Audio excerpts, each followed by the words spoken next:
Episode 3: The Silent Monk of Kyoto. Have you ever spoken to someone who didn't say a single word, yet somehow you felt heard? That's what happened to me in Kyoto.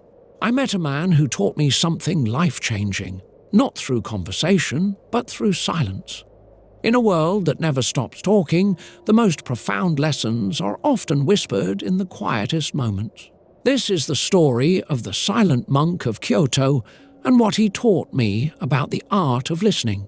Kyoto, Japan, first a city of contrasts. It's ancient and modern, quiet and bustling, all at the same time. I had come to Kyoto seeking peace. After weeks of constant travel and overstimulation, I was exhausted. I wanted to find a moment of stillness, and where better than a Zen temple? I arrived early in the morning at a temple just outside the city. The grounds were empty, save for the sound of birds and the occasional breeze rustling the maple trees. The temple itself was breathtaking. Wooden beams worn smooth by centuries, stone lanterns covered in moss, and a rock garden that looked like it hadn't been touched in years. I wandered through the grounds, my footsteps muffled by the gravel path, until I saw him, a monk sitting perfectly still in the garden. He wore a simple robe, his head shaved, and his hands rested in his lap. At first I thought he was a statue. That's how still he was.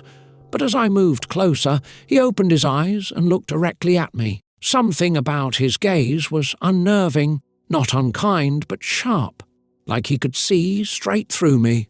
I felt compelled to speak. "Hello," I said awkwardly. "Are you meditating?" He didn't respond. He just smiled faintly, nodded, and gestured for me to sit beside him. I hesitated. Silence wasn't exactly my comfort zone, but there was something about him, something calming, even in his stillness. So I sat. At first, I fidgeted. My thoughts raced. How long are we going to sit here? What's the point of this? I wondered.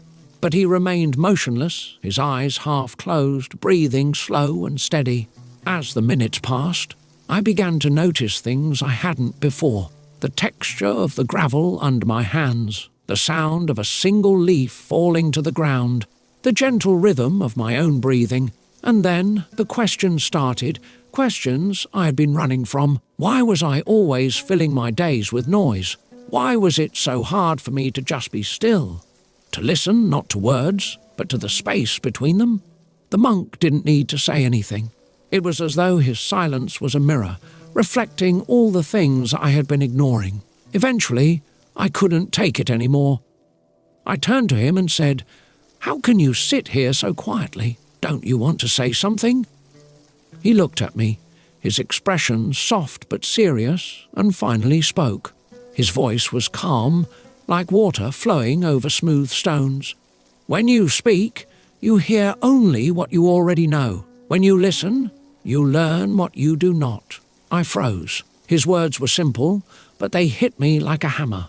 How much of my life had I spent talking to fill the silence, to prove a point, to make myself feel in control? And how often had I truly listened, not just to others, but to the world, to myself? He gestured to the garden. The wind has no voice, yet it speaks. The stones do not move, yet they tell a story. Silence is not empty, it is full of answers. I didn't know what to say, so I stayed silent. We sat there together for what felt like hours. Slowly, my thoughts stopped racing. The silence, which had felt so uncomfortable before, began to feel peaceful. For the first time in a long time, I felt present. I wasn't worried about what had happened yesterday or what might happen tomorrow. I was just there, breathing. When I finally stood to leave, the monk nodded at me, his faint smile unchanged. I bowed deeply, unsure how to thank someone who had taught me so much without saying much at all. As I walked back through the temple grounds, the world felt different. The air was crisper, the sounds clearer, the colours brighter. I realised that I had been so busy filling my life with noise that I had forgotten how to listen. Listening, I learned, isn't passive, it's an act of presence. It's about letting go of the need to respond, to fix, to control. It's about making space for the world, for others, and for yourself.